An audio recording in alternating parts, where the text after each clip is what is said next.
لأبيه يا أبت افعل تؤمر ستجدني إن شاء الله لمن الصابرين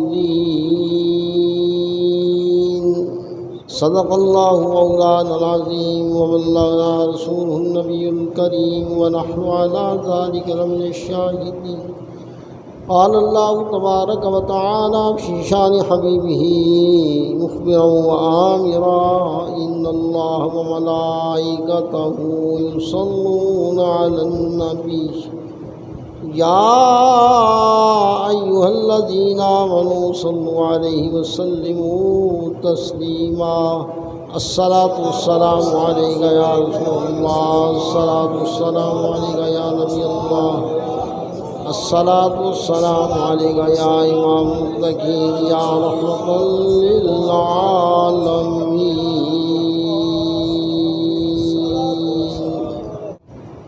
یہ فیضان نظر تھا یا کہ مکتب کی کرامت تھی یہ فیضان نظر تھا یا کہ مکتب کی کرامت تھی کس نے سکھلائے اسماعیل کو آداب فرزندی۔ حمد و ثناء کے بعد ہماری خوش قسمتی ہے کہ آج پیر طریقت رہبر شریعت پیر سائیں امان اللہ صاحب مدد العالی اور جناب صوفی باصفا جیسی شخصیات آج اللہ تعالیٰ ان کے علم میں عمل میں اور برکات میں مزید ترقی عطا فرمائے۔ کلام مجید فرقان حمید کی جو آیت پاک میں نے تلاوت کرنے کی سعادت حاصل کی ہے، اس کے اندر اللہ تعالیٰ نے جناب سیدنا ابراہیم علیہ السلام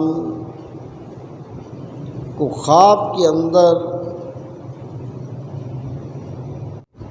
جناب اسماعیل علیہ السلام کو ذبح کرنے کا جو حکم دیا، اس کے بارے میں حضرت ابراہیم علیہ السلام نے اپنے بیٹے حضرت سیدنا اسماعیل علیہ السلام سے پوچھا کہ یا بنی انی ارا فی المنام انی اذبحک فانظر ماذا تری۔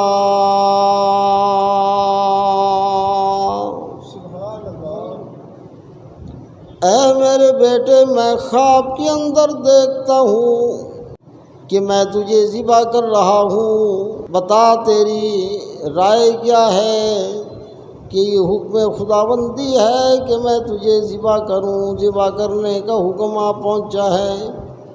جناب سیدنا ابراہیم علیہ السلام آپ نے حضرت اماں ہاجرہ کو فرمایا کہ اس بچے کو کہ آپ کی عمر 13 یا 14 سال ہے، ایک دوست کے ہاں دعوت پر جانا ہے اور ان کو تیار کر دو، اچھے کپڑے پہنا دو، سرما لگا دو، کنگھی کر دو ان کے بالوں میں، تاکہ اس بچے کو جو ہے میں ساتھ لے جاؤں۔ حضرت نے فوری طور پر جو ہے کپڑے تیار کر دیے، نہلا دھولا دیا، کنگھی کر دی، سرما لگا دیا۔ آپ نے فرمایا کہ رسی بھی لے لو اور ساتھ جو ہے چھری بھی لے لو۔ چھری بھی لے لی، رسی بھی لے لی۔ اب باپ بیٹا جا رہے ہیں، باپ بوڑھا ہے اور بیٹا جو ہے وہ اکلوتا ہے۔ اب شیطان نے جب یہ دیکھا تو فوراً حضرت ہاجرہ کے پاس گیا، ایک بوڑھے آدمی کی شکل میں، کہنے لگا آپ کو کیا پتہ ہے کہ حضرت ابراہیم علیہ السلام اپنے بیٹے کو کہاں لے جا رہے ہیں؟ انہوں نے کہا کہ دعوت پر لے جا رہے ہیں۔ انہوں نے کہا کیا آپ کو پتہ نہیں ہے وہ تو اپنے بیٹے کو ذبح کرنے کے لیے لے جا رہے ہیں؟ کہا یہ کیسے ممکن ہے کہ کہ ایک شفیق باپ جو ہے وہ اپنے فرما بردار بیٹے کو جو ہے ذبح کر سکے، یہ ممکن نہیں ہے۔ شیطان کہنے لگا وہ یہ سمجھتے ہیں کہ مجھے اللہ کا حکم ہے۔ حضرت اماں ہاجرہ نے عرض کی، آپ نے ارشاد فرمایا کہ اگر اللہ کا حکم ہے تو یہ ایک اسماعیل سینکڑوں اسماعیل ہوں تب بھی اس کی بارگاہ میں اس کے حکم کے تحت قربان۔ اب وہاں سے مایوس ہو کر جو ہے پھر جناب اسماعیل علیہ السلام کے پاس آیا۔ اب شیطان نے کہا، اے بچے کیا تجھے پتہ ہے کہ تجھے تیرا باپ کہاں لے جا رہا ہے؟ کہا ہم دعوت پر جا رہے ہیں۔ کہا بچے دعوت پر نہیں بلکہ تیرا باپ تجھے ذبح کرنے کے لیے جا رہا ہے۔ کہا کہ یہ کیسے ہو سکتا ہے کہ ایک شفیق باپ جو ہے وہ بیٹے کو ذبح کرے؟ کہا وہ سمجھتے ہیں کہ اللہ کا حکم ہے۔ کہا کہ اگر اللہ کا حکم ہے تو پھر ہمارا تسلیم خم ہے۔ وہاں سے مایوس ہو گئے۔ اب جناب حضرت ابراہیم علیہ السلام کے پاس پہنچا، کہنے لگا کہ آپ کی آخری عمر کی جو ہے یہ کمائی ہے، اکلوتا بیٹا ہے، اس سے آپ کی نسل چلے گی، آپ جو ہے رحم کریں اس بچے پر، اس کو ذبح نہ کریں۔ آپ نے فرمایا حکم الہی ہے، حکم خداوندی کو پورا کرنا ہے۔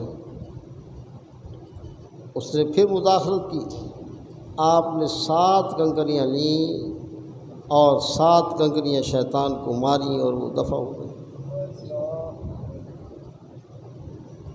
یہ ادائے ابراہیمی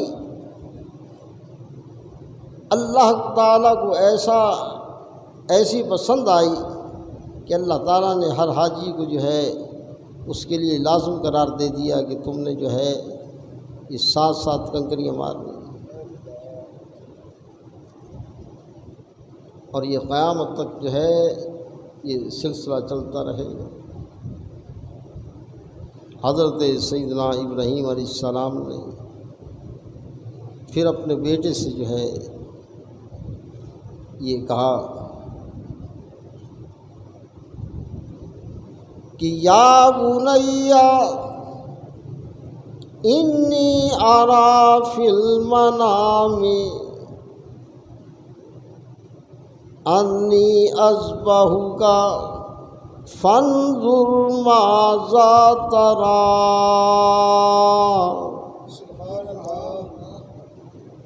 کہ میرے پیارے بیٹے میں خواب میں دیکھتا ہوں کہ میں تجھ کو ذبح کر رہا ہوں، تیرا کیا خیال ہے؟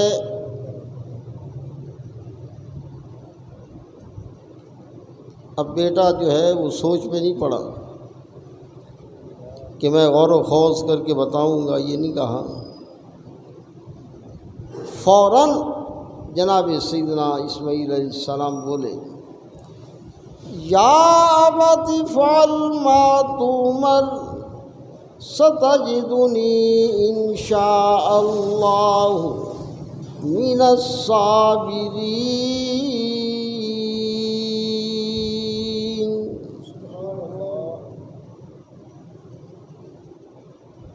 اے والد گرامی، آپ وہ کام کر گزریے جس کا آپ کو حکم دیا گیا ہے۔ ان قریب آپ مجھے صبر کرنے والوں میں سے پائیں گے۔ جناب سیدنا اسماعیل علیہ السلام نے پھر وصیتیں کی، عرض کی کہ حضور والد گرامی مجھے آپ منہ کے بل لٹائیں، سامنے جو ہے منہ نہ ہو کہ کہیں آپ میرے چہرے کو دیکھیں اور شفقت پدری جوش مارے اور آپ اپنے کام سے رک جائیں۔ دوسرا میرے ہاتھوں پاؤں کو جو ہے خوب باندھ لیں، میری قمیص کو جو ہے وہ اتار لیں تاکہ میری والدہ جو ہے قمیص کو دیکھ کر تسلی پائیں اور اطمینان پائیں، اور شوری کو جو ہے وہ تیز جلدی جو ہے وہ ذبح کریں تاکہ تاخیر نہ ہو اللہ کے حکم میں۔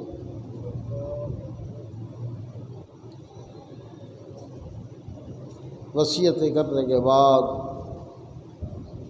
جناب سیدنا ابراہیم علیہ السلام آپ نے جو ہے لٹایا ذبح کرنے کے لیے۔ جب ذبح کرنے کے لیے لٹایا، سارے آسمانوں کے فرشتے بھی دیکھنے لگے کہ جناب ابراہیم علیہ السلام حکم خداوندی کو پورا کر رہے ہیں، اور حکم خداوندی کو اللہ تعالیٰ نے جناب جبریل علیہ السلام کو حکم دیا کہ 40 سال سے جنت میں جو مینڈا چل رہا ہے اس مینڈے کو لے جاؤ۔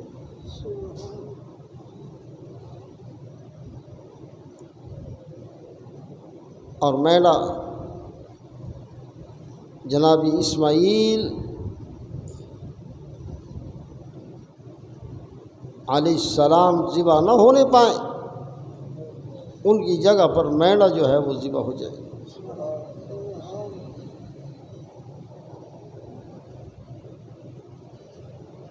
آپ نے فرمایا، اللہ تعالیٰ نے فرمایا وَفَدَيْنَاهُ بِذِبْحٍ عَظِيمٍ،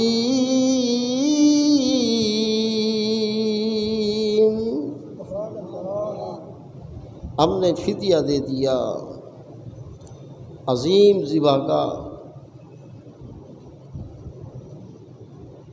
کہ حضرت سیدنا اسماعیل علیہ السلام کے فدیے میں ہم نے جو ہے اس مینڈے کو جو ہے ذبح کر دی۔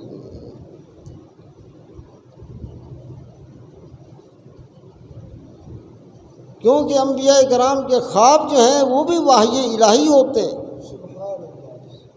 کیونکہ شیطان ان کے خوابوں میں نہیں آ سکتا، ان کا ہر کام اللہ کی طرف سے ہے، اور اللہ کے حکم کے بغیر وہ کلام نہیں کرتے،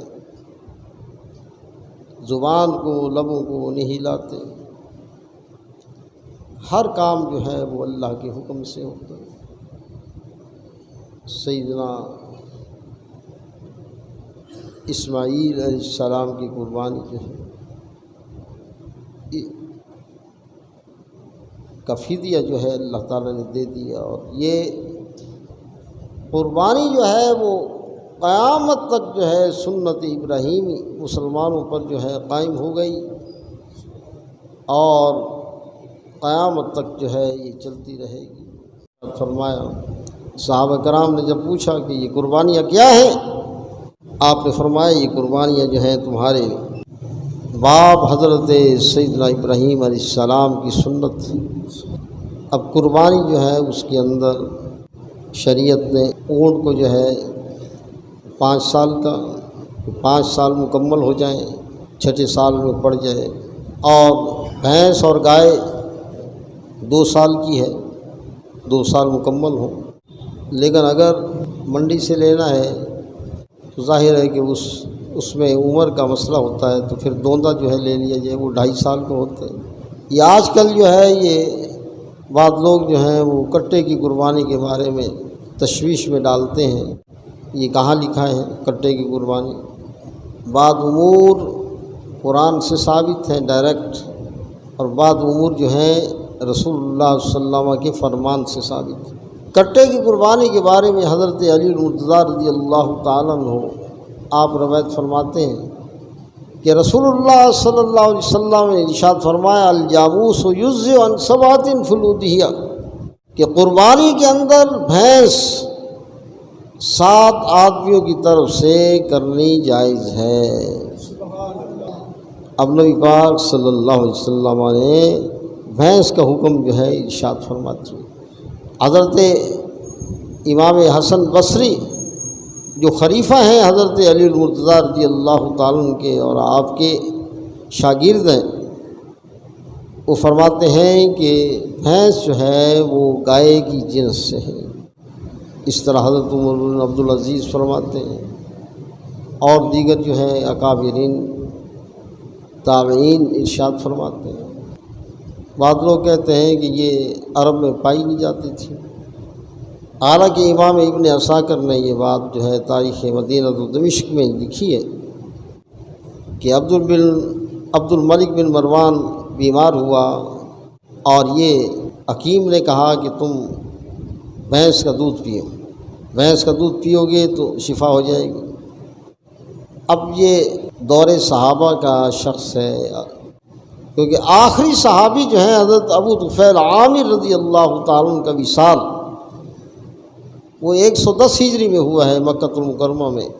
آخری صحابی 110 سرکار کے وصال کے 100 سال بعد فوت ہوئے، اور یہ تقریباً 81 ہجری کے لگ بھگ جو ہے یہ ہے۔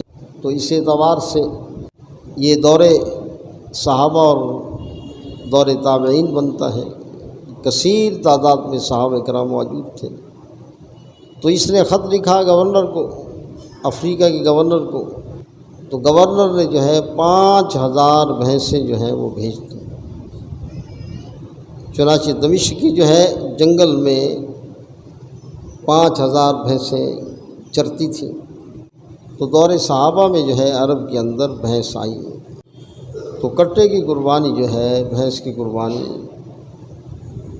یہ خود سرکار کے فرمان سے ثابت ہے، سرکار نے اس کا حکم دیا،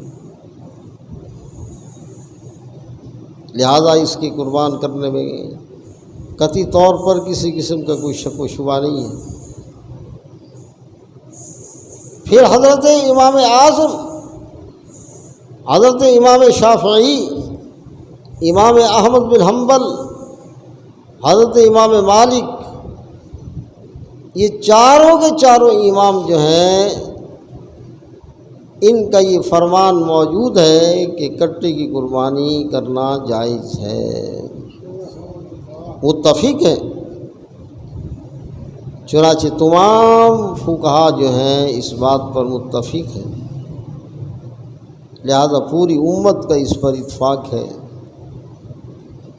اب جب پوری امت کا اتفاق ہے اور سرکار کا بھی فرمان موجود ہے، تو پھر جو ہے کوئی شخص اس سے جو ہے سر پھیرے تو یہ سرکار کے فرمان اور امت کے فرمان سے اور امت کے اتفاق سے وہ نکل رہا ہے۔